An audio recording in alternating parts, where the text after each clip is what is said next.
go ahead and start because again, I don't want us to run over time um, and then Angel look at me like it's my fault. So let me just go ahead and introduce myself. Good morning, everyone. My name is George Redmond, the JCPC chair.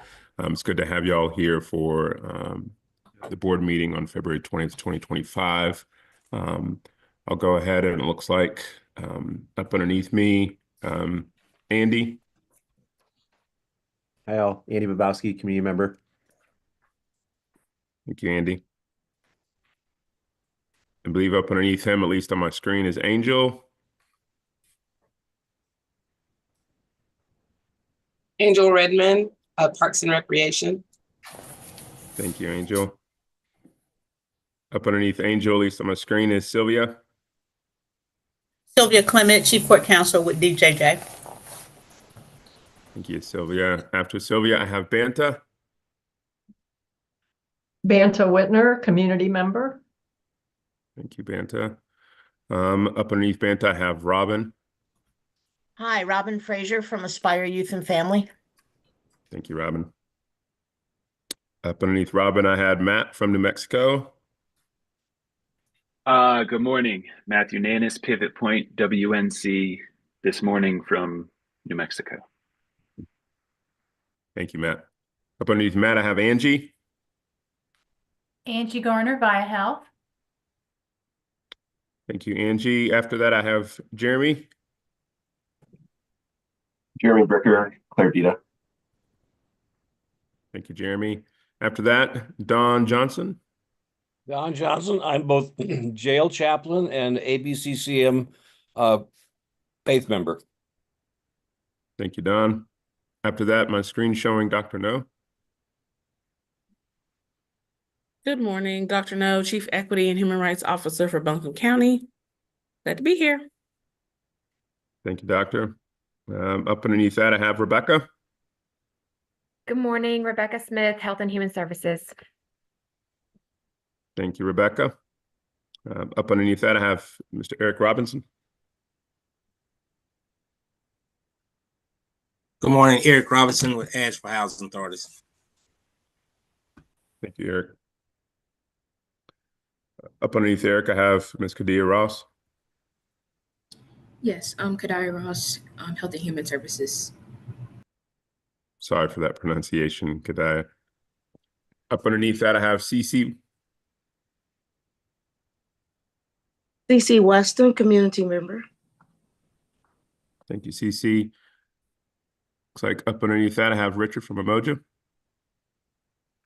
Good morning, Richard Caro from Umoja. Thank you, Richard. Up underneath that, I have Beth. Morning, Beth Kraft, community member. Thank you, Beth. Up underneath that, looks like Lorraine, you're able to get internet. Yes, I'm using my phone. Ours just went out about 10 minutes ago, so fingers crossed. But I am here, Lorraine Williams, area consultant. Thank you, Lorraine. Up underneath Lorraine, I have Karen. Morning, Karen Pearson with Buncombe Alternatives, Teen Court and Earn and Learn Community Service Restitution Program. Very dark back here. It is very dark. Let's see. Just want to make sure my screen's right. It looks like after that I have, did I already say that Eric Robinson? Is he doing both? I think you already came to me. I was going to say, I'm not sure why it came up. Vanessa Conley. That should be me now, Hannah Ledgerton, Justice Division Manager and Staff Support for the JCPC. Thank you, Hannah. Up underneath that, I have Sergeant Craig Loveland.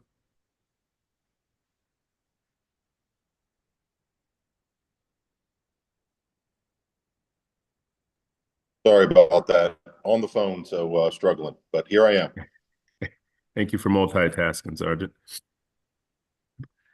Up underneath that, I have Kokima.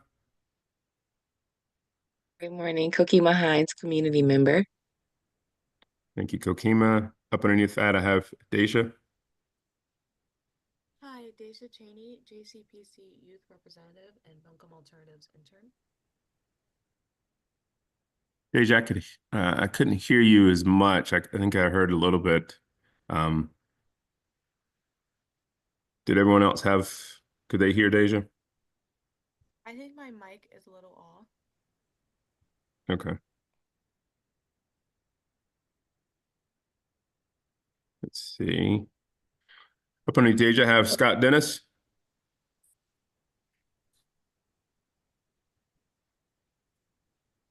Hey, I'm here. I just don't know how to get out of safe driving mode, but I'm here. Oh, I'm not driving anymore. Thank you for that clarification. I will say, Deja, we had a hard time hearing you, but welcome. This is your first official member meeting, and we're glad to have you. I think folks reviewed Deja's application last time. She's a student at UNCA and an intern with Buncombe Alternatives. So welcome aboard. Welcome, Deja. Up underneath Deja, I had Natasha. Good morning, Natasha Atwaters with Children First Communities and Schools. Thank you, Natasha. Up underneath that, I'm showing Lindsay. Hi, good morning. Lindsay Holland with Buncombe County Justice Services. I'm the business administrator. Thank you. Up underneath that, I have Mr. Hayes. Michael Hayes with the Multi Health Wellness and Justice Collective. Good morning. Thank you, Michael. Up underneath that, I have Shannon Martin. Good morning, Shannon Martin, Director of Student Services for Buncombe County Schools. Thank you, Shannon. Hannah, have I missed anyone? I believe I don't have any more arrows pointing down.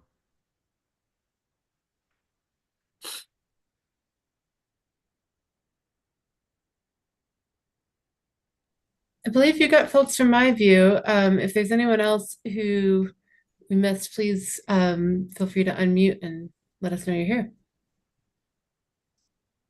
We do. I want to thank Angelica from Public Communications and Public Relations with Buncombe County. We are live streaming again. And so Angelica's helping to make that happen, and the meeting will be recorded and shared on public input. Thank you for that. And again, my apologies for the back and forth as to the attendance and virtual for this meeting. Trying to wait for the weather to play out. And ultimately, we decided that we just didn't want to have individuals driving this morning to College Street, potentially just for JCPC. So wanted to make sure everyone was staying safe. But I'm glad everyone's able to jump on. Again, if you are here and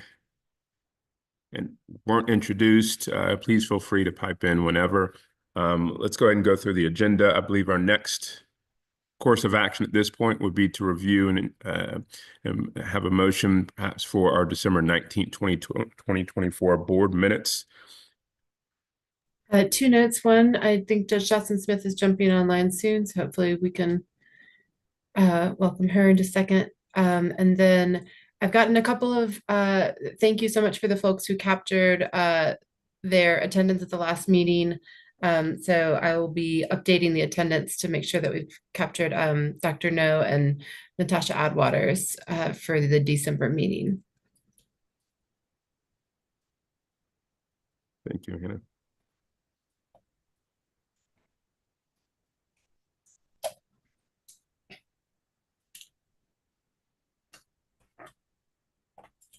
So, Hannah, I do believe you'd sent out the minutes. Is that correct? December 19th? Yes, they were sent out the end of yesterday. Very sorry for that timing. But thank you to those who took a minute to review. And do you want me to pull them up or just go ahead and?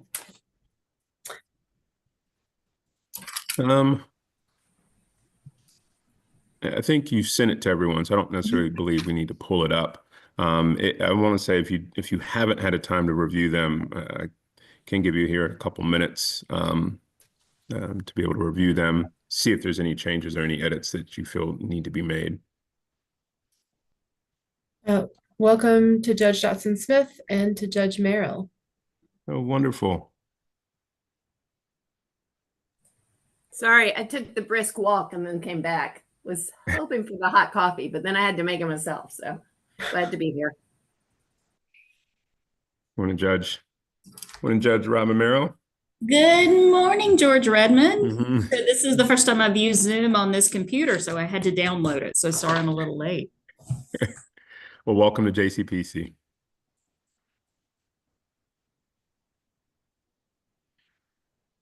I think folks who were at the last meeting heard the update that Judge Merrill is in juvenile court now and with Judge Dotson Smith as a backup. And we're glad to have you both here. Thank you. I think Judge Presley is hoping to join as well, but I don't know whether she can make it this morning with the weather situation. I believe Judge Presley served on the JCPC for many years in her past as well. I will say that juvenile court is the best and worst part of my new job. Judge. Hey, George, I believe we're waiting on, I'd like to make a motion to approve the minutes from December. Got a motion for Sergeant Craig Loveland. Do we have second from anyone? I second. All right. All in favor, raise your hand. Any opposed? Please turn on your mic and say nay.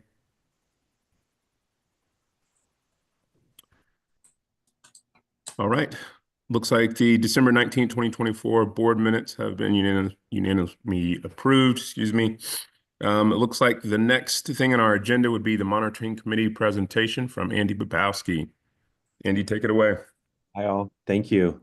So over the last couple of weeks, we've had the great opportunity and privilege to monitor each of the organizations. On each of the visits, there were anywhere from 2 to 4 folks from our committee that were able to monitor and have just really rich discussions. It's been awesome to review the notes and seeing all those come back in. I've asked one person from each of the JCPC monitoring committee to give a brief share out of their experience and just give a mini presentation from that conversation. So I'm going to ask Sergeant Loveland to give a quick overview of our time with Aspire, Dr. No to give a quick overview of Earn and Learn in Buncombe Teen Court, Banta to provide an overview on Umoja, and if Brandon is here to do so for Pivot Point. If not, I was also on the Pivot Point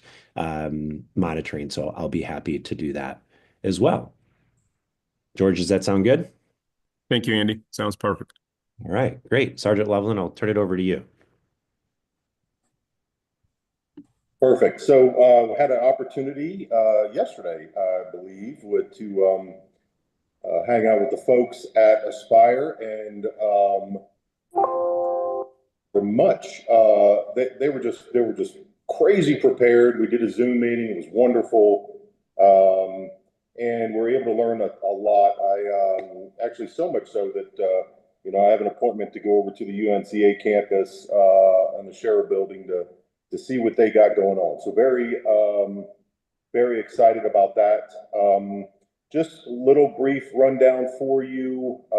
We did, in fact, recommend to just right off the bat, without conditions, consideration for continued funding in the current fiscal year. Again, just a wonderful meeting, got a lot of information. The one thing that is important to mention, they started this past year, I believe, with another group, with a second vocational skills group that was, I'm trying to find exactly what the name of that is, the Connection. So essentially what that is it's kiddos that get to go to music production. They partnered with a group that at this point unable to provide staff to do that. So the numbers are down in that regard, but I have faith that in the hard work that we have witnessed with this group, that they will find a group to be able to continue that side of things with the connection, and actually personally working with them to try to make that happen. So amazing meeting. Was very thankful for the time that she took preparing beforehand, and very flawless and amazing organization. So very thankful for that. Thank you, Sergeant Loveland. All right, I'll turn it over to Dr. No to share with us about Earn and Learn in Buncombe Teen Court. Good morning, everyone. To share about Buncombe Alternatives, Earn and Learn in Teen Court. First of all, it was a great experience. Unfortunately, last year I wasn't able to monitor. So even though I've been here for 2 years, this was my first monitoring experience, and I truly enjoyed it. Earn and Learn program I found it to be very organized. I was able to go to the Rathbun House and see the students at work, have some conversations with them, see them engaging with staff that work there and the Earn and Learn staff. And I can tell they're organized. They had multiple ways of reaching the students, learning tools, and they adjust the learning tools. They have a variety of learning tools across reading levels.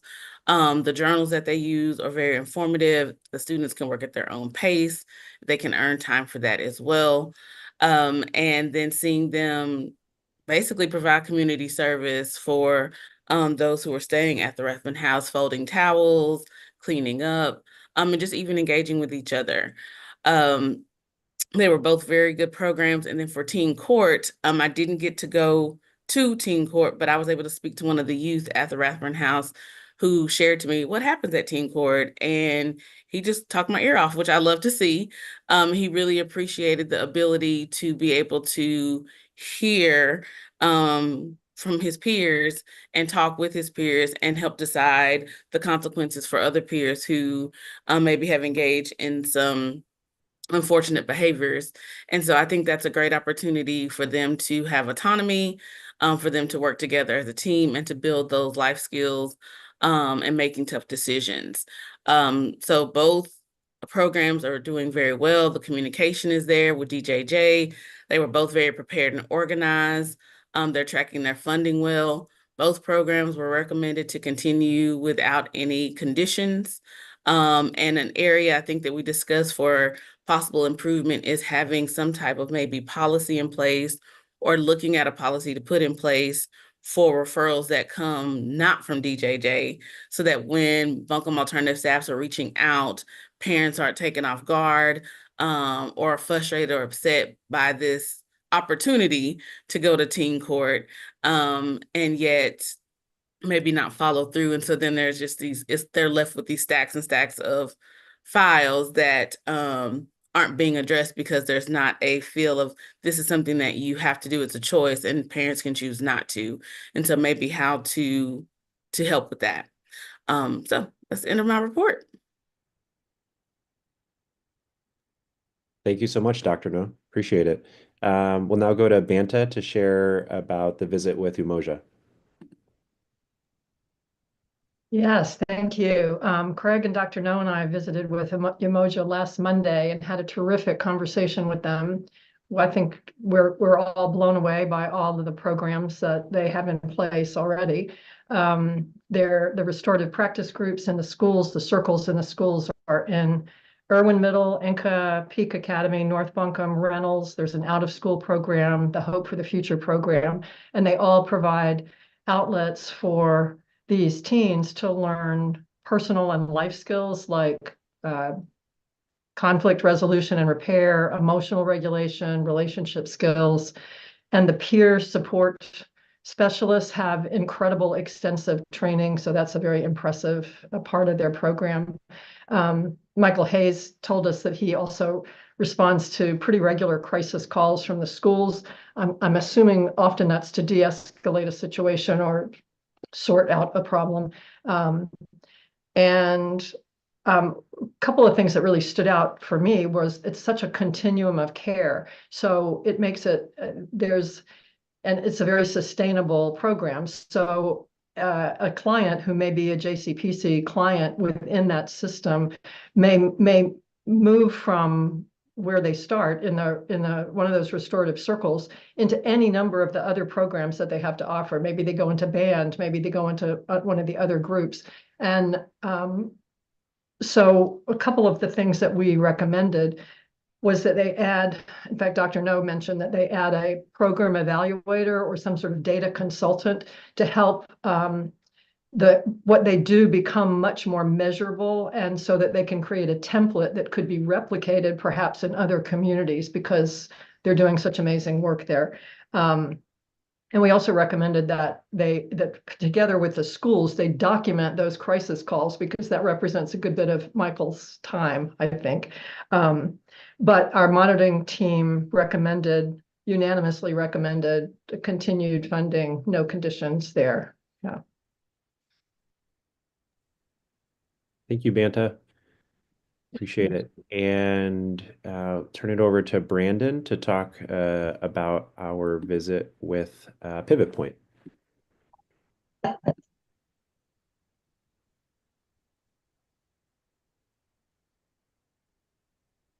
Brandon, are you there?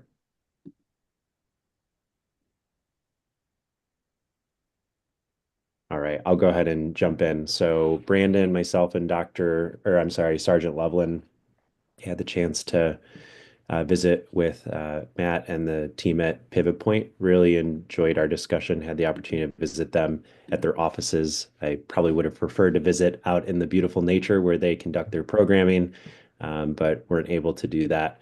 So Pivot Point's continuing to do some pretty great work in leveraging the amazing outdoors that we have access to support students. They were highly prepared for our visit. At the end of it, we as a team agreed to recommend for consideration for continued funding for the current fiscal year without conditions. Just a couple things that I'll note. They are continuing to seek ways to bring more students into the program. So like some of our other groups, we know that there have been challenges with expanding their referral base. And so they had a number of ideas to bring to that. And I know even us that were a part of the call we're the part of the meeting, we're also excited to support on that. And Sergeant Loveland also is able to speak to ways that we might be able to continue to expand the referral base and send students their way.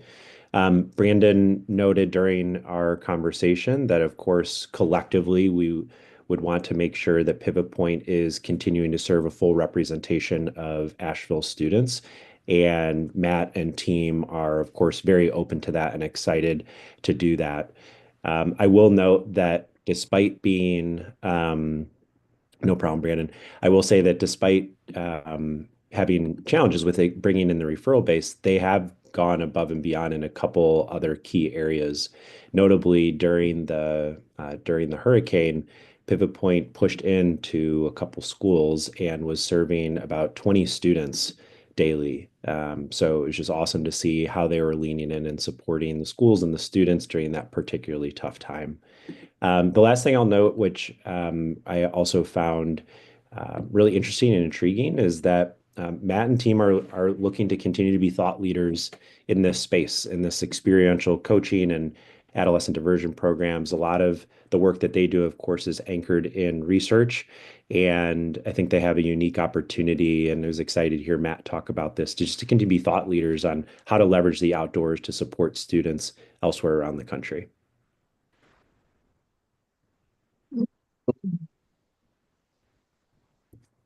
All right.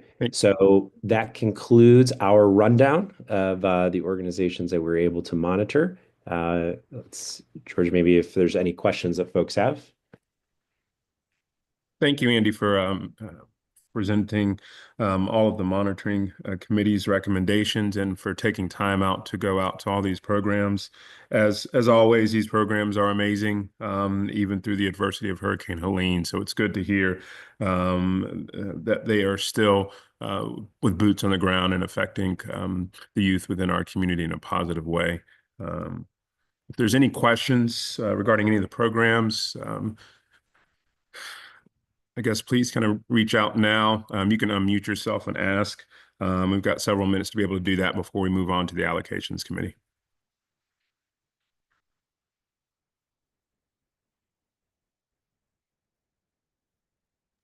George, I saw you had a question in the chat for Aspire. I think about whether Slay the Mic, whether Elizabeth reaching out with Elizabeth Lachey at Slay the Mic had worked out, or if that needed Yeah. We did 2 or 3 classes with them, and then they fell off the radar. We tried to get back in contact with them post Helene, and it became just like a game of phone tag. So I don't know whether they are doing anything now. And we were able to make some great contacts. However, a lot of the people to do it wanted exorbitant amounts of money, which, you know, we don't have. But yeah, we still have a couple feelers out there. Thank you, Robin, for your continued efforts in trying to get that up and running. I know it'd be extremely instrumental for our youth to be able to work into that field. So thank you for that.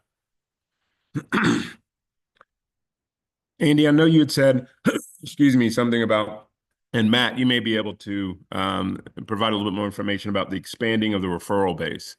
What kind of thoughts were you thinking about? Should I go? Sure. Yeah, so I mean that's part of the reason that I'm here to present today. We have been trying to return to the first 3 years of working with JCPC, where we were able to really lean on almost a 70-30 split with school resource officer referrals direct from school, trying to reach these kids, frankly, before they have official engagement with even a court counselor. So I know as a result of the meeting that we had, the sergeant and our program director, Ty, have already set up a meeting to get in front of school resource officers at Asheville City School, Kelly Adams at Buncombe County Schools Student Services, and I have been working on a renewal and expansion of our MOU so that we can expand into the Owens District. We've also been able to effectively lower our age of student service to incorporate 8th graders, and we are continuing the adaptability that we were able to exhibit with community high school immediately following Helene to provide a more direct and adapted service providing operations there. They have kind of a unique situation and scenario, incorporating both the logistics of where students are coming from all over the county. So yeah, it's a return to where we began with hoping to secure the funds for a very dedicated and intentionally curated position that would be our community liaison. So it would offer up direct vetting, assessment, orientation, and engagement at every step of the referral process from someone who also has already been a facilitator in our program, so knows the community, knows the program that we offer, and knows the students that benefit from it.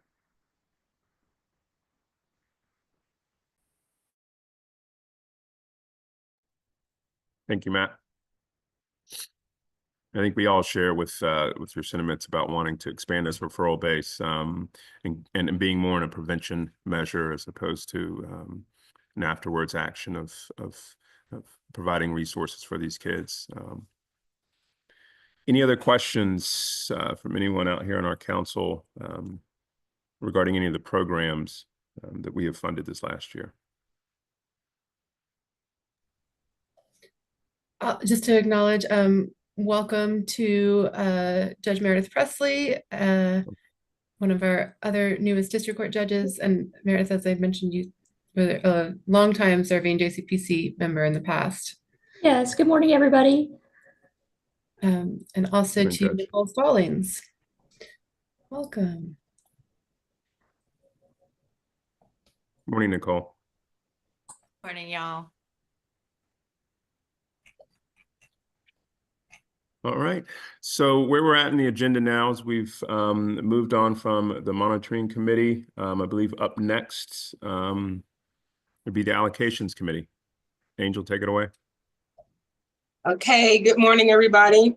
Okay, I have a quick sibling plug because next week is Black Children Book Week, and we have an author who shares my same last name as my sibling, who co-authored 2 books, Black Girl, his recent publication, and Black Boy. So next week, Black Children Book Week. Support. Okay, that's all for the sibling plug. Thank you, A. Okay, so a quick reiteration for this. This is for fiscal year 25. With the closing of Buncombe County's Youth Justice Clinical Program, we had $50,000 available to be reallocated. The deadline is passed and we have 4 programs applying. We had Buncombe Alternatives, Aspire, Pivot Point, and Umoja and Unete. So you all will have a brief, because that was also in caps lock, in caps letters. Briefly present your request, 2 to 3 minutes, followed by like a question and answer. But highlight the briefly portion, please. And we will start with Pivot Point. All right, I'm going to talk really quickly. Thank you, Angel. My name is Matthew Nanis with Pivot Point. Thank you again for your time this morning. Our request is for funding to hire a dedicated community liaison. Even at the monitoring visit, there were opportunities that arose to speak to Asheville City Schools resource officers, Land of Sky representatives to further diversify the pool of clients and students that we get to work with. We've already secured the matching funds for this ask. We've identified a highly qualified candidate who's ready to step into the role immediately. They have a clinical background, which allows them to efficiently assess, interview, and onboard referrals for both of our programs. They've also worked extensively with the cohorts directly, so have a deep familiarity with what it is that we do and who it is for. With the community liaison in place, we will significantly enhance engagement with the clients and their families, the school resource officers, school staff, court counselors, right? So this can ensure streamlined communication and client experience from start to finish. The role assures dedicated and intentional engagement, exponentially increasing effective and informative interactions throughout the referral, intake, onboarding, and termination process. And most importantly, this approach enhances our ability to meet the needs of the students so that the right youth are connected to our services in a timely manner, removing barriers. In the remaining months of the fiscal year, we always want to anticipate nuanced challenges around student support. We created this position as a key step for our program to address our commitment of meeting and exceeding participants served in the county. Even as I present today, our diversion program, which was running a little light, is we had an individualized service program interview earlier this week and another one later this week, and we're beginning to get closer to a full Saturday diversion program. With minimal resources, we have already far exceeded our preventative after-school leadership program numbers, with 9 enrolled and in the system and 8 more in the pipeline. I think we have a proven track record of both impact and adaptability, currently reinvigorating our referral flow. With these reallocated funds, we will fully implement this community liaison position, strengthen our referral pathways, and ensure that we continue to serve a diverse and effective program for at-risk youth.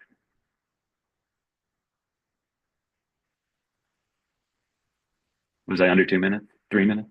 That was under 2 minutes. Good job. Good job. Okay, does anyone have any questions for Pivot Point before we move on to the next presentation?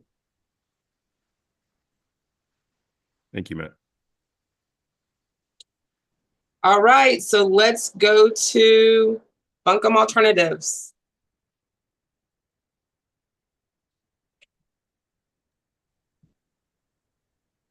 Good morning, everyone.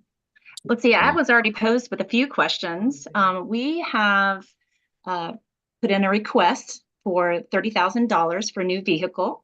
The question was, how many vehicles at this point does our agency have? We have one 2008 minivan that we acquired from Aspire with a reallocation in 2010, well over 100,000 miles. And with Helene whipping through, taking a few parts of our van, the diagnostics, et cetera, are starting to outweigh the life of the van. So we do have a 30% match, and we are working with Asheville Kia, with Paramount Hickory, and we have a trust that has been accepted for this $10,000 match.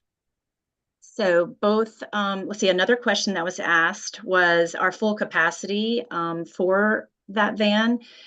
Depending on how many adults we serve 5 kids at a time in that minivan. And the van will directly impact and support the transportation to the Buncombe Alternatives youth. It is the primary component is community service.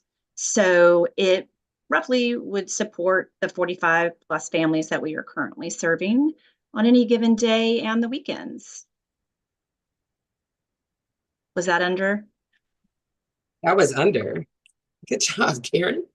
All right, do we have any other questions for Buncombe Alternatives? Real quick, Karen, I know that y'all drive a lot for the Earn and Learn in order to go to different places. How long do you, I mean, I know it's kind of speculation and determining, but I want to say either how many miles or how long do you think that this, well, I guess you're seeking for a new van, but you'll have 2 vans at the time. Is that right? Yes, sir. You get this? Okay.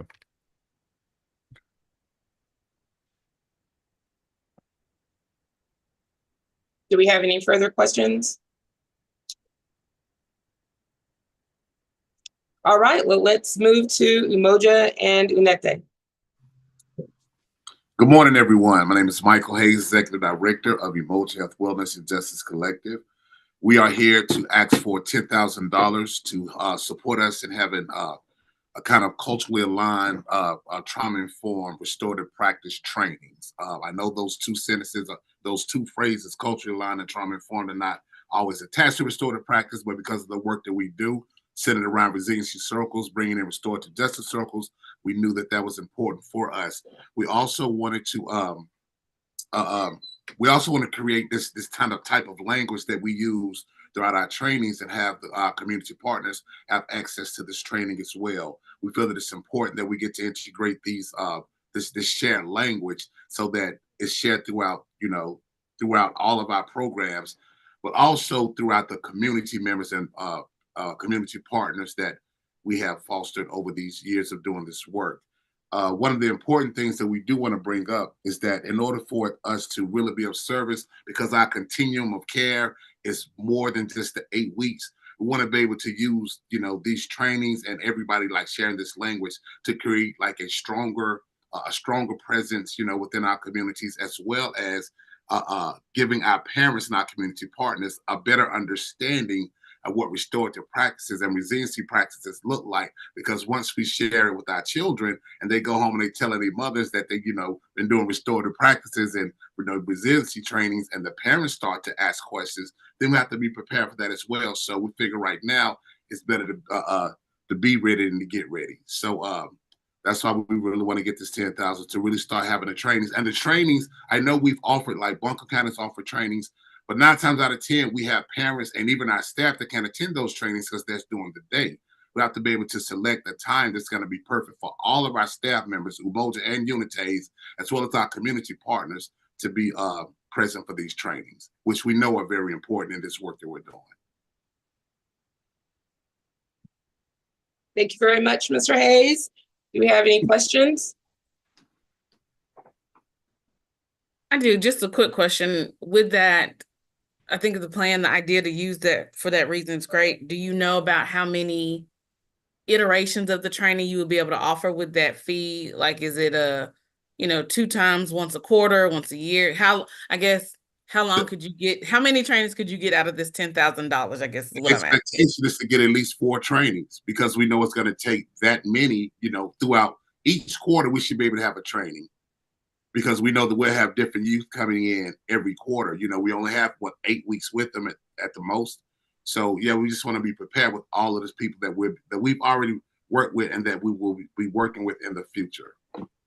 So yes. Okay, thank you. You're very welcome.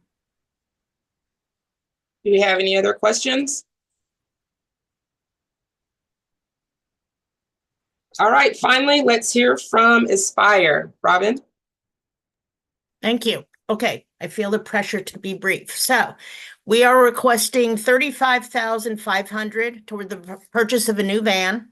We do have our cash match that we were going to use for that purchase. I can tell you that we have been asking for funds for a new van since the time of Moses and haven't received it. So we're hoping this time, is a charm. So we had to open a second Buncombe class due to the sheer number of referrals that we were getting. I feel confident that we will overserve this year. And we do provide transportation because we know for our youth that is a barrier oftentimes to coming to class. So we do provide transportation back and forth. And it's very difficult to do it in one van. Our van seats 6 plus an adult. And the youth are in various places in the county. So trying to pick up all those youth to bring them to one central location is very hard to do in one van. And also, as said earlier, we do have some very good leads for our music program. And again, at this point, once that got up and running, it would be very difficult to transport those kids as well with one van because usually the classes are held on the same night. So that's what we're asking for. And thank you. Thank you, Robin. Anyone have any questions? I do just quickly, I know you got one. How old is your van? What's its condition? Thank you. Yeah, so we had one of them died, and the other one is a 2017 Toyota Sienna, and it got a tad bit damaged because of Helene, but it's still running and it is still workable.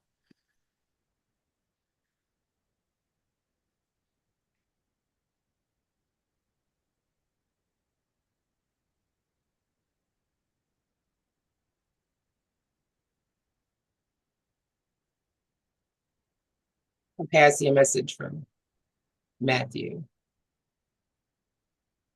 That they are Pivot Point is in communication with UNETE to support their referred students with Manos in the middle school program. That's great. That's great.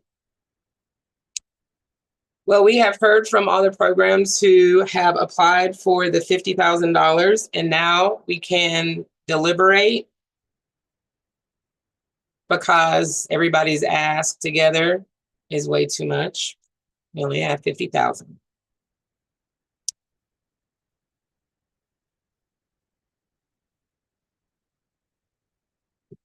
Okay, so I propose splitting the funds evenly between Aspire and Buncombe Alternatives for vans. I'm not sure if 25,000 apiece is okay with them because they both asked for a little over than that, but that is my proposal.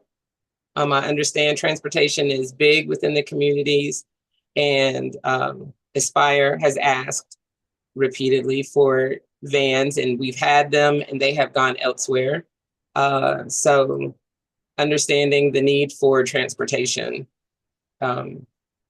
is why I propose splitting the 50,000 between Pivot Point, Aspire and Buncombe Alternatives.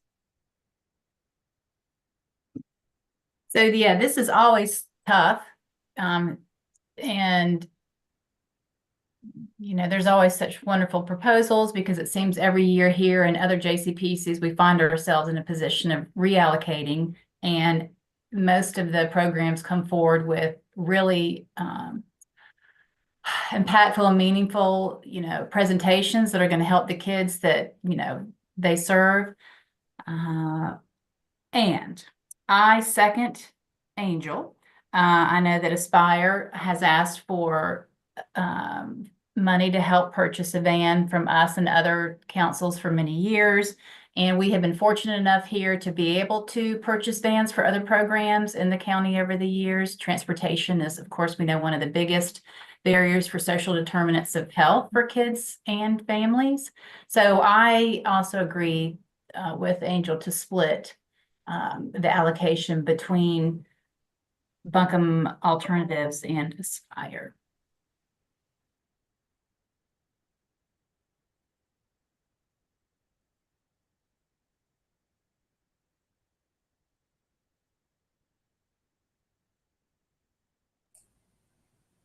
This is Judge Dotson Smith. Can I just ask quickly, are these funds that have to be expended by the end of June? Is that right? Yes. Okay, Yes, ma'am. thank you. Just clarification. Thank you.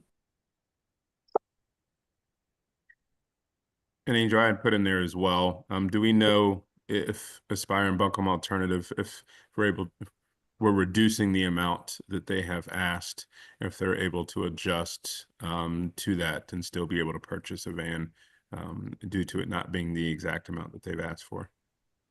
I could speak. Yeah, I could speak for Aspire and say yes, definitely. We were hoping to, get something, so we made allowances for that so we could purchase it, maybe a slightly used van instead of a brand new one, but that's fine. And yes, we will have our cash match to do that. Karen? Thank you, Robin. Very good question. Same as Robin. I'll ditto Robin. I think as long as our used van has hubcaps, we can't keep hubcaps on our Aspire van, our old van. So yes, we will make accommodations. We did the same. Thank you.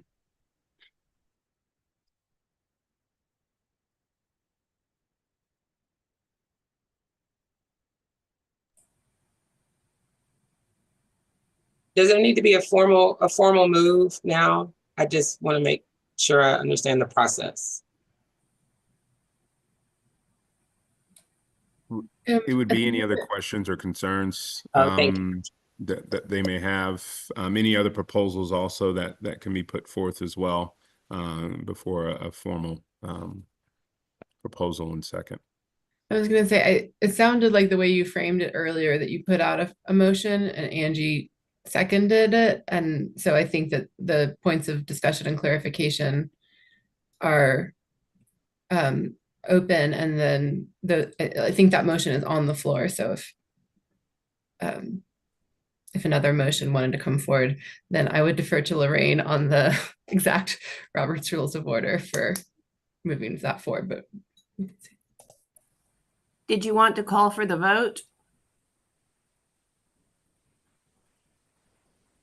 Yes. Yes. Can I just so we're clear? I mean, I had the opportunity, obviously, to sit and talk with most of these folks, and I'm very clear on just the awesome work Earn and Learn does. But to hear about what Umoja and Unite are doing, as well as Pivot Point, and they're wanting to continue to grow with Pivot Point specifically, and then Michael and just continuing to do great things that he's doing. Are we in a position truly that we're all good with just giving that $25,000 each to these folks? Now, no doubt that at least this is my second time or third allocation, and Robin has been begging for money for a vehicle. Like, I absolutely know that, and she certainly, in that organization, certainly deserves it. But I just don't want to, without having that conversation about the other two, just throwing that out there. So I feel like with this pot of funds, since it has to be spent by June, correct? It has to be spent by June. Being able to purchase vehicles is an easier sale, and the additional funds that the two other programs are requesting can also be added into their applications that are due March 4th. So it doesn't really stop their ability to ask for more funding for what they would like to do with the extra money. But with this fund being needed to be spent by June, purchasing vehicles for two organizations, I think would be easier than them trying to add the same amount for their 2026 program. Does that make sense? It certainly does. Thank you. Welcome, Sergeant Loveland. Yes, I was going to say thank you for sharing that, Angel, because that was going to be my question. Like, could they be able to get that money in another way? So thank you for clarifying that. Yes, thank you. That's what I kind of wanted to bring that up as well with those having good programs, but I guess that is harder to spend that money in a shorter amount of time for those programs versus just buying a vehicle. Thanks.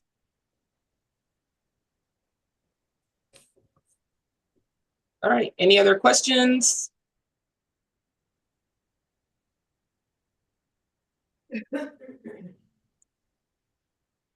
Yes, Matthew.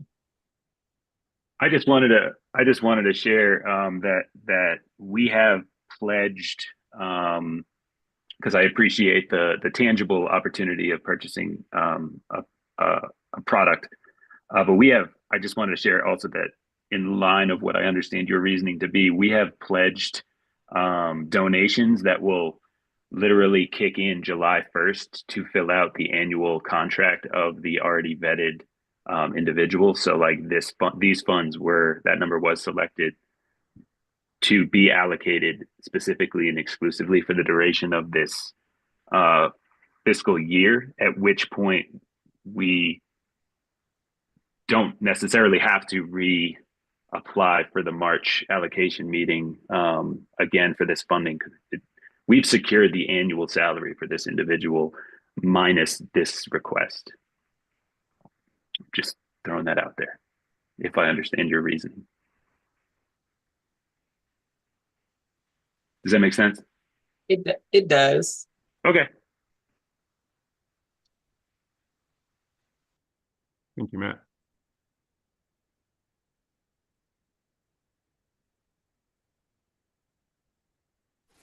Any other questions, concerns, or comments for any of the programs that have put forth a proposal for the $50,000 that needs to be reallocated?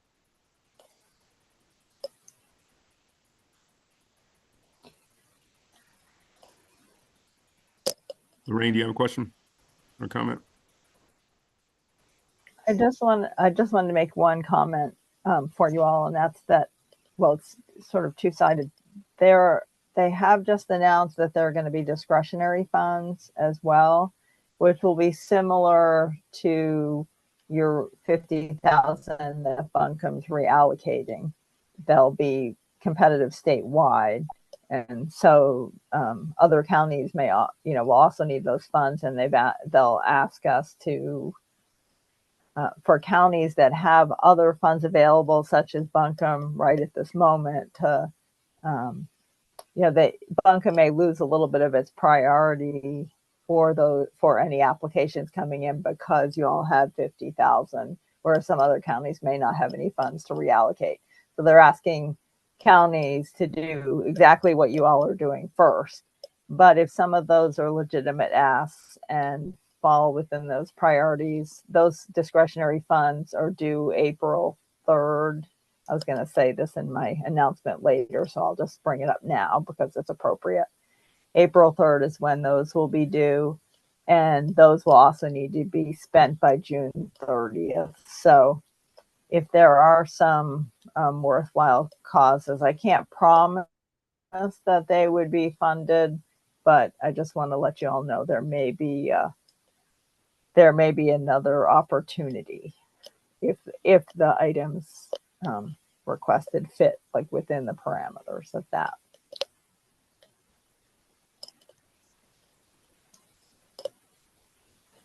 Thank you, Lorraine.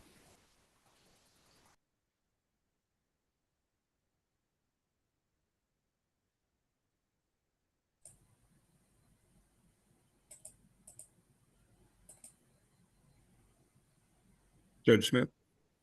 Yeah, I just wanted to also inquire more broadly, not for this motion, but sort of just put out there for all of us, whether or not that we keep an eye out on the Helene funds, since I think both people who talked about their vans also talked about damage due to Helene. And it may be that there's some opportunities that will come down the pipe. And I assume that these organizations are kind of pushing for that. But I do want to name that one too as resources get looked at, given the effects of Helene. Thanks. Thank you, Judge.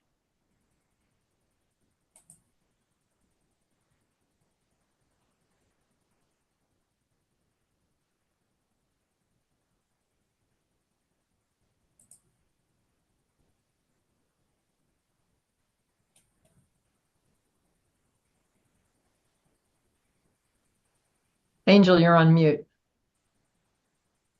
Thank you. Okay, I see that Karen has offered 5,000 to help with Pivot Point. If that is something that would be of service.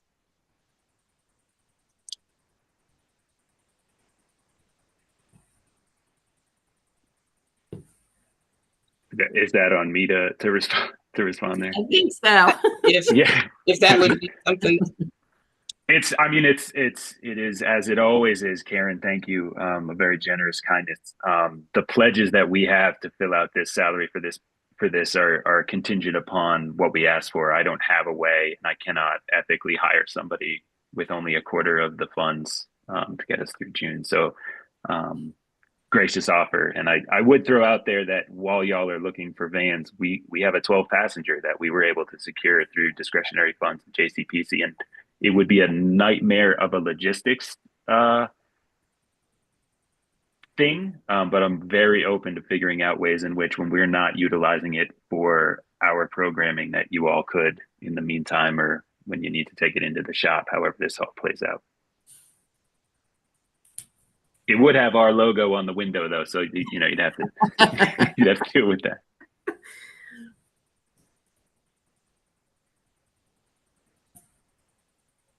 Okay, any other questions?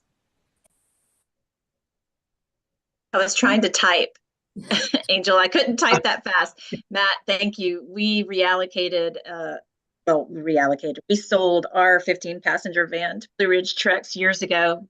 We could not find parking at a lot of our community service sites, but thank you for that offer. We're a little more compact than the out of doors for sure.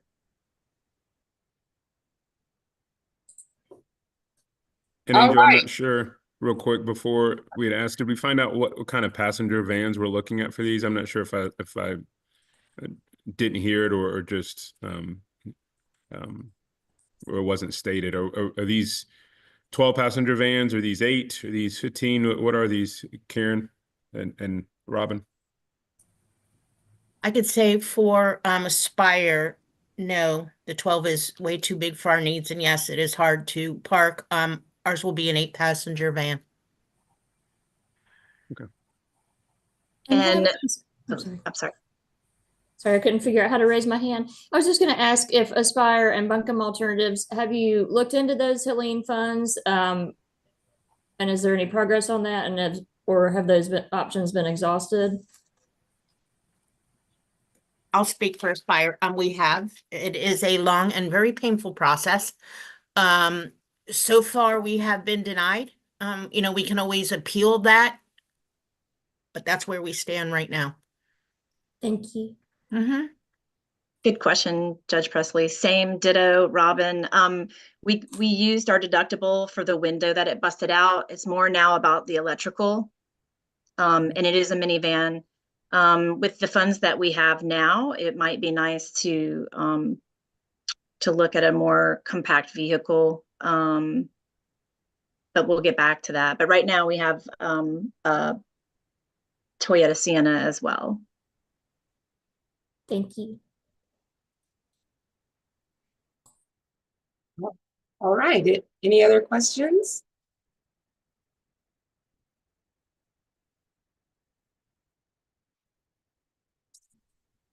All right, I move to split the funds evenly between Aspire and Buncombe Alternatives for the purchase of 2 vehicles. I second.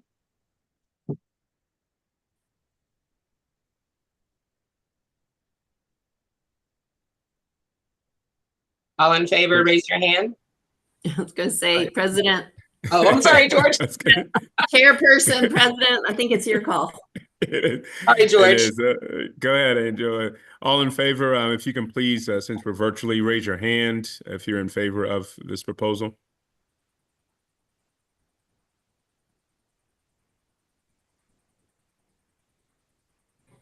Thank you. If you are in opposition, please unmute yourself and say nay or put a thumbs down so that we can document it.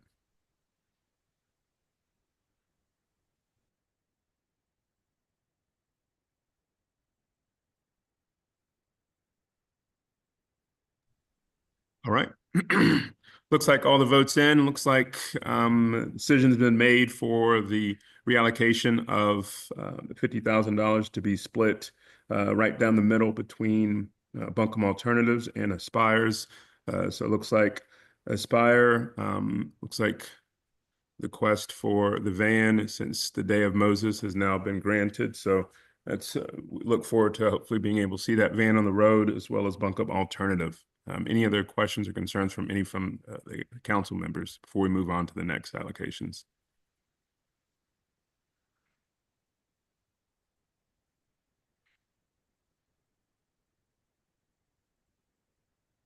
All right. Next, we move to FY26. It looks like applications are coming up and they're due on March 4th. Anything else, Angie, you want to talk about the new upcoming allocations? I do also want to make mention that the program effectiveness report is also to be submitted by March 4th as well. We also had spoke about the concerns with numbers, and we understand that Helene kind of halted progress with programs. So we just wanted to put that out there because I know I'm big on numbers, but there was some destruction. So I just wanted to make sure I put that out there as well. The allocations hearing is going to be on March the 12th. It starts at 9.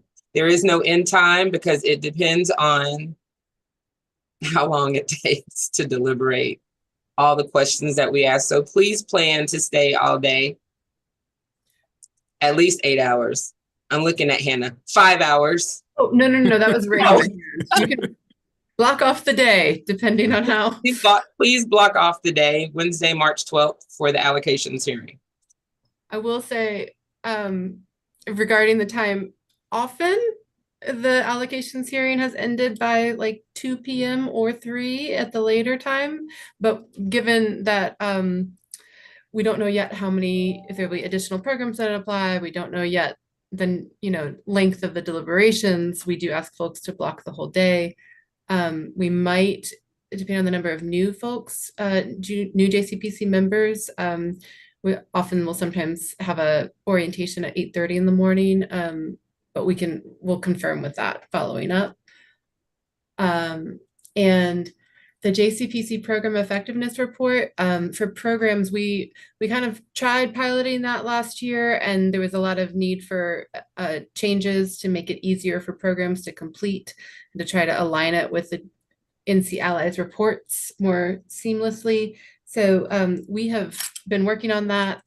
Lorraine and I will try to schedule a training on that soon, so that hopefully it'll be easy for programs to complete pulling reports that come right off of NC Allies, and we'll be able to hopefully support you with that. I know Lorraine will be a great asset. Angel, I think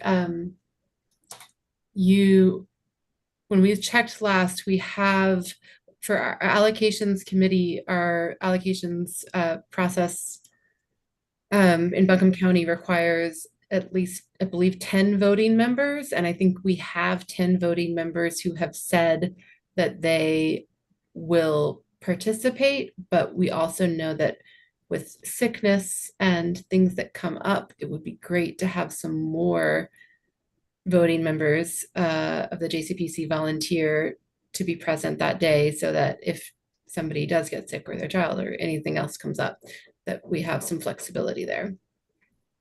Okay. Hannah, can you go through that list so we can know who's already confirmed to find out kind of briefly if people are available and would be able to provide that coverage for us? Let me see. It'll take me just a moment to pull it up. Lorraine, Rebecca Smith is asking if we need a representative from HHS to participate in her absence, or if that's even an option. I feel like in the past, this question has come up about whether someone can delegate somebody else to be a voting member on the allocations committee. And I believe the most recent guidance was not, but Lorraine, I welcome your input. Yes, that's correct. Rebecca, to answer your question, it would be fine to send someone if you would like them to participate in the meeting and just to give input and that type of thing. But as for the vote, that is not allowed. Someone can't vote in your place, is how that works. For So that. Thank you. But the voting members we have are George Redmond, Angel Redmond, Angie Gardner, Brandon Priester, Andy Babowski. Strong representation from our executive committee here. Thank you all. Jeremy Bricker, Banta Whitner, Shannon Martin, Sergeant Loveland. Sylvia Chief Clement will be there, but typically does not vote on the allocations decisions. Let's see. And then got all our programs, and then Beth Craft. So that's who I have down right now. If anybody else is already planning on it and can be available, or is now considering it and would like to volunteer, please let us know. Yes, please. This is important. The programs, JCPC programs that already exist will be funded for 2 years, correct, Hannah? And new programs will only be funded for 1 year. But in order for this process to happen, we really need everyone's support, just in case people get sick. So please reserve March 12th. And if you need to check calendars, you can follow up with me and Angel afterwards. We will also be probably pushing out multiple further nagging requests if we still need additional volunteers. All right, I've got some on there. Hannah, Don Johnson, Kadaya, and Cece. Oh, wonderful. Thank you all. Yay. Thanks. And yes, well, Buncombe County doesn't have any funds to spare. Our JCPC funds are already, we have some dedicated funds for food, so they are protected. So people get fed on allocations day. So thank you.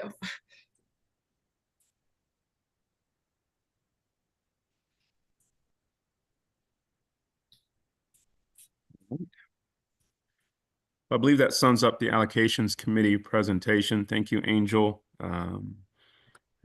for being able to lead that. We look Thank you, forward Dr. to. No, as well. Who's that? Dr. No also volunteered. Thank you. Thank you, Dr. No. Looks like we have the coverage necessary, and at least have met the minimum 10, as well as another handful of JCPC council members that will be present for allocation. So we look to be in a good position for the allocations hearing on March 12th. Thank you, everyone who's able to participate. It looks like next up on our agenda is the program updates, Program Enhancement Plan, otherwise known as PEP.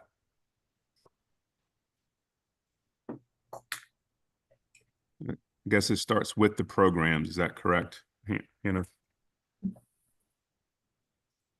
This was another very brief presentation, ideally 2 to 3 minutes or less.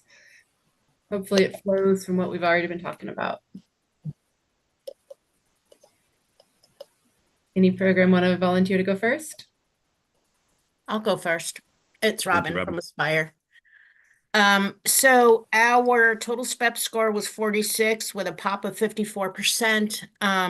As you know, there are several things on here we have no control over. However, the one that we did was duration and contact hours.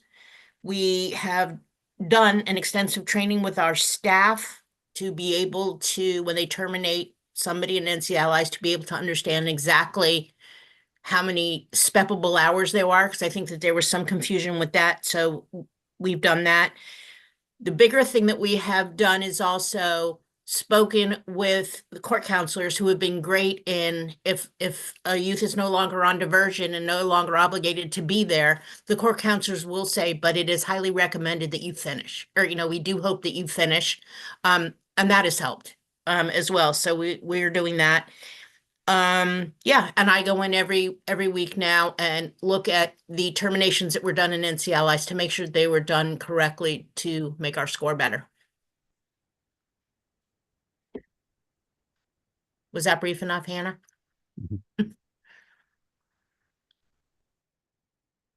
Thank you, Robin.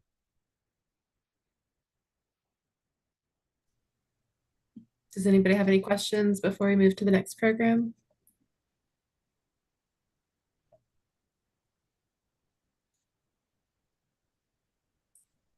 Nope. Lorraine raised her hand. I wanted to just say briefly, since we have several new members to the JCP that are on the JCPC this year, and because I did not cover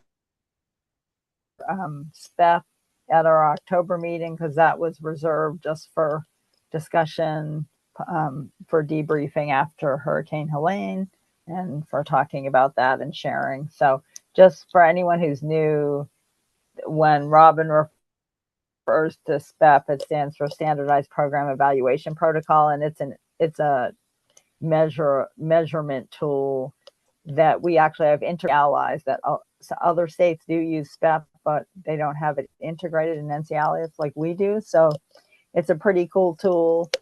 You'll learn about it at a different time, but that was Robin's reference.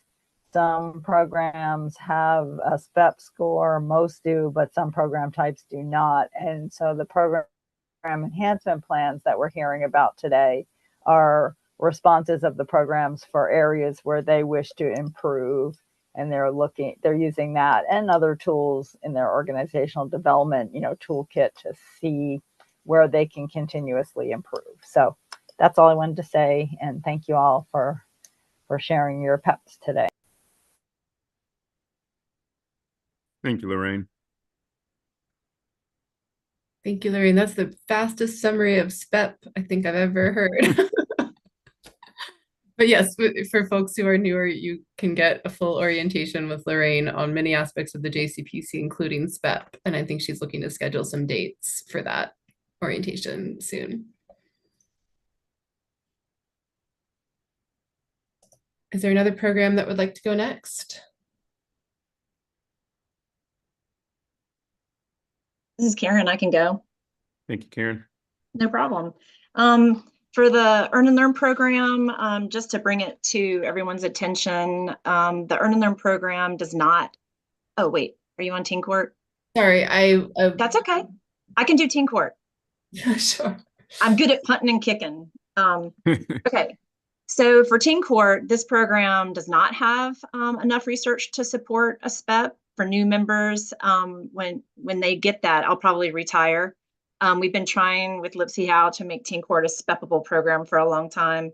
But they have a couple of areas that I think Dr. Armstrong already touched on. One of the things that we wanted to just bring up is that we are using a new tracking tool for a lot of the clients that are referred to us through school justice partnership. So through the schools, we had over 48 referrals that for whatever reason did not attend, were referred to court, or refused to comply, that still doesn't negate the referrals. And I think we put it into terms, we call it the orange basket. These go somewhere. How do we track those? 2 years ago, this was a pilot, and that was during the summer months. That was about the same amount. I think we counted around the same amount, around 41 referrals. So where do these go? They're still receiving intake, whether it's virtual or in person. So we wanted to start a tracking system for that, which we have. The other is tracking the school admin, SROs, court staff, DSS, to assist with these referrals. They're training. We're in the second year now. So being able to track and have them sign in, take the training, attend a teen court session, and see our program in action. So we have 2 ways of tracking that now. So that was just something I wanted to point out, that part of our program enhancement plan will definitely help moving forward and being able to track that. I'm going to move to Earn and Learn now. Hannah. This program is a group 2 and can only gain 10 points in that primary service, and 5 supplemental. And you'll learn more about that, as I'm sure Lorraine will train you on that. Our total points are 48, and our program opportunity percentage is 60 out of 80. Again, our hands are tied in some of those areas, but one that I wanted to bring into the limelight for our program enhancement plan is the amount of duration and contact hours.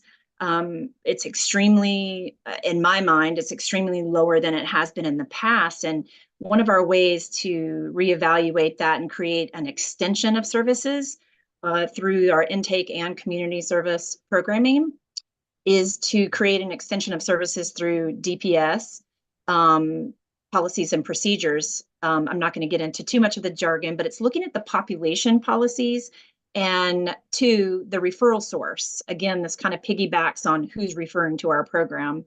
And that's to provide positive experiences, reminders of developing these useful skills. You've heard me call it life skills in the past, through alternative life skill and pro-social opportunity. We have them for an extended period of time. So one of the things what we wanted to do and are doing is to create an extension of these services through reinforcement, incentive, and not that if there was anything good out of Helene, it was breaking down the barriers of having that face-to-face and having families not have to ask for something, but for us to say, what is something that you need? What is something that you want as a client and a family? We've gotten everything from some groceries to shoes on feet to socks. These are things at intake that we're able to bridge that gap. Some of the things during that time are flash resumes. We did attend that training in October, and the identifier was, how can we create an item or an activity at intake that we can build upon and expand upon and reinforce as we move through the program. This was a flash resume. It's part of our program now. And when they come in, they expand on that through job applications, GED applications. We can talk more about that later, because I'm sure I'm hitting my mark. Art and feeling, build your character. This is a Lego activity. And these are just examples of how we're expanding this contact hour. One thing we're noticing is if they're still on contract with DJJ and are finishing up their hours with us, what we used to see in teen court was people like the idea of the community service. And so if they're still on contract with DJJ but have finished our requirement, what are the opportunities for expanding that flash resume program and getting longer duration hours? So we are looking at expanding that policy as well to help with that contact hour and duration hour. So that's just a snapshot. I'm sure it was a little longer for Earn and Learn, but we're super stoked about this opportunity. So any questions?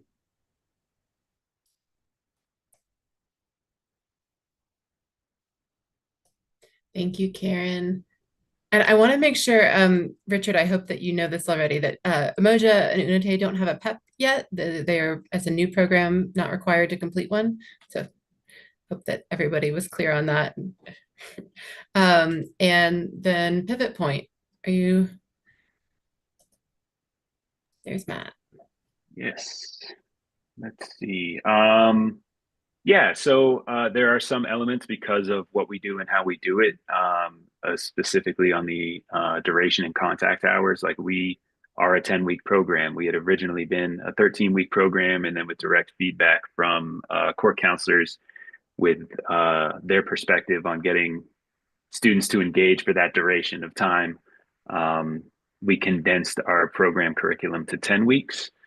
So there's only so many points we can get for length of programming. However, because we're spending, if it's the prevention program, which is not what we're talking about here, but it still exceeds the contact hours per engagement, or if it's the diversion program, we are, spending 5 to 6 hours contact hours with the students we support. So there's only so much we can do on that front. We just don't offer a 16-week program. As I said, when we did 13, it was the feedback was that in and of itself was also too long for the type of commitment. As far as quality of service and delivery, it's a lot of what I was discussing and sharing during the reallocation presentation. We have been re-engaging directly with county school resource officer captains. And as I mentioned, as a result of the monitoring visit, have the opportunity now to be meeting with the sergeant to meet with Asheville City school resource officers. We have established relationships through student services to be introduced to other districts and expand both the diversion awareness and the preventative leadership after school programming. We also have conversations, which I wasn't sure if it was appropriate to mention, but we were approached by Unite to provide our services from DJJ and JCPC related referrals for our adventure programming, both the after school and the diversion programming for their Manos program, which in addition to improving the amount of students that we can support, will also continue to expand the range of backgrounds that are represented in our program offerings. And yeah, those were the two parts of our plan. Thanks. Thank you, Matt. And it sounds wonderful that we're having programs reach out to other programs to collaborate with each other and utilize each other's services. Thank you, Umoja, for reaching out, and for Matt for being available for that.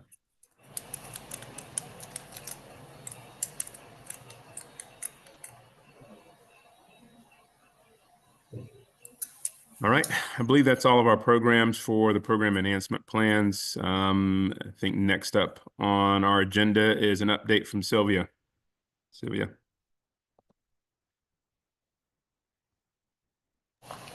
Okay, I'll be brief. I think we're getting close to time. But updates for DJJ, no major changes in the numbers. They're about the same, kind of on low.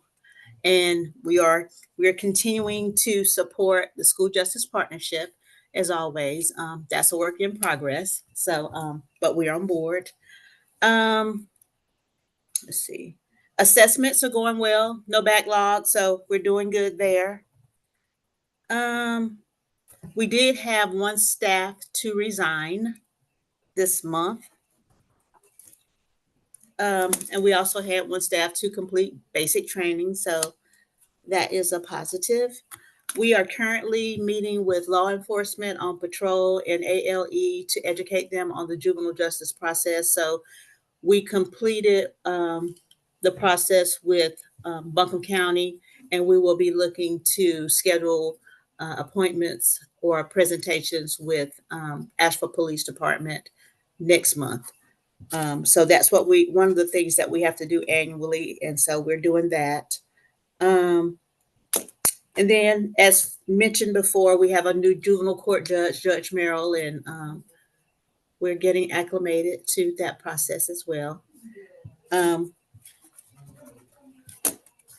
One other thing we did, we restarted our book club, and we just completed our first session of our book club with juveniles last week, and that went really, really well. Where they read a book, pick out a book, well, staff does, and the book was Monster, and they finished that, and then that's a set 8-week program, and the 8th week is a celebration. So we concluded with the celebration on last week, and that went very well. And that's all I have. Thank you, Any Sylvia. questions? Is this the first time that book club has been implemented in DJJ, or is this just bringing it back out? We're just bringing it back. We started maybe last year and just got back on track this year. So restarted this year. So it's going really well. Wonderful. Have y'all picked out your next book?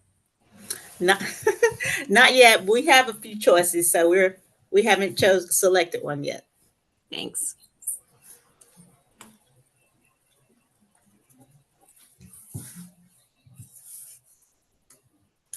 All right. Thank you for that update, Sylvia. It looks like next on our agenda would be Lorraine to giving us a community programs update.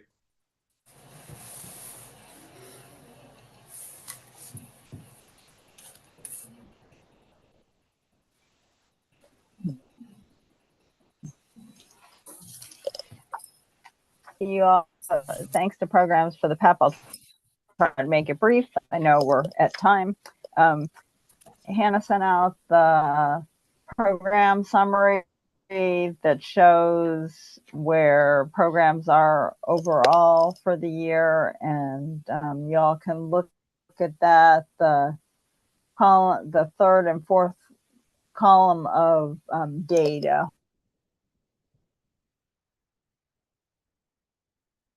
The first is just labels, names of programs, has the numbers served. Numbers are down the with allocation, conversations.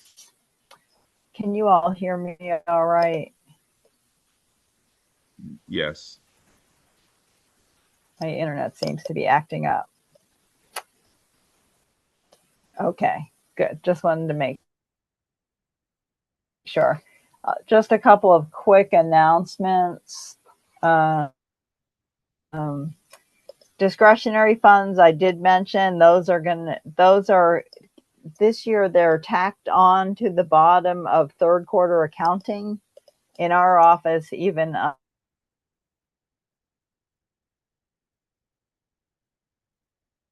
as consultants, we didn't know that at the beginning. Oh, I saw the discretionary funds things, and we were all going, what? So discretionary funds are due April 3rd, and those are for specific things. So look careful. Those funds need to be spent by the end of June, as I said earlier, and be sure to, and they're due, I think, at noon, not at the end of the day. So watch for that. Fine. Third quarter accounting is coming up, and programs and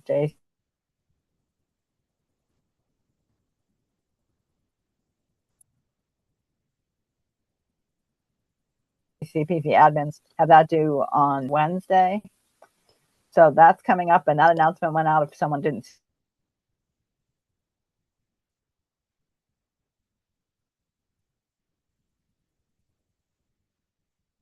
see it, please let me know.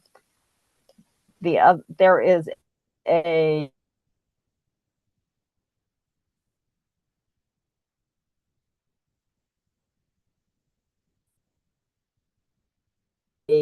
RFP that is currently out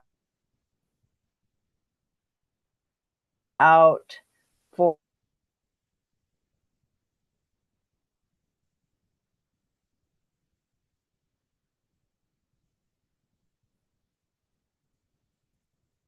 Lorraine, we're having some difficulties hearing from you. It must be the internet. What I will try to do is see if we can get your update and send that out to everyone. I was gonna say, can you just make sure we send an email out so there's notice and intervention services. If In anyone's Buncombe County right now, I don't believe that. You there, Lorraine? I think if anyone's listening, we need There to are make sure any that they intensive know where to intervention send for services. notice if they're not on the email since it's cutting out. So I have to jump off soon too, but I think we've got to take care of that matter since she's breaking up so much. I'll follow up with her and get that sent out to everybody. I believe that the RFP she may have been talking about was that went out on January 20th, and those applications are due on February 26th. So coming up soon. I think that's for a new state wide and regional and local effort around providing additional services for young people who need additional, at least mental health and not behavioral health support. But I will send that back out to folks along with the discretionary funding notice, making sure everybody got that. And then our RFP closes March 4th. If you have any questions about that, Lorraine is your expert, but I'm also available to support whatever I can. Yes, and if we can just make sure that whatever update that Lorraine was providing, if we can just get that in a written document and send that out for everyone, since it has deadlines and dates, I want everyone to make sure that they have the appropriate information.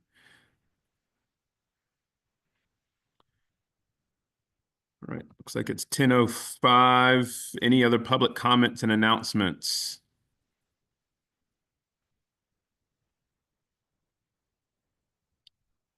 I see that everyone is having to hop off because we do have obviously time constraints with everyone doing other jobs and positions within their agencies. I want to appreciate everyone's time and joining us this morning.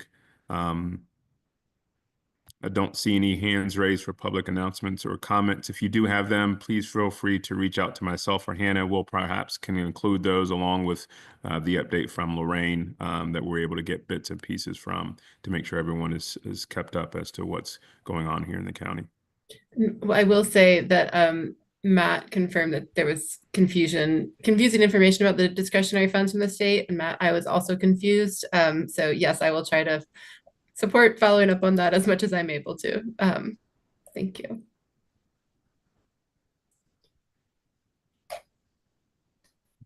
Thank you all. Move to adjourn. Second, is there a second? Second.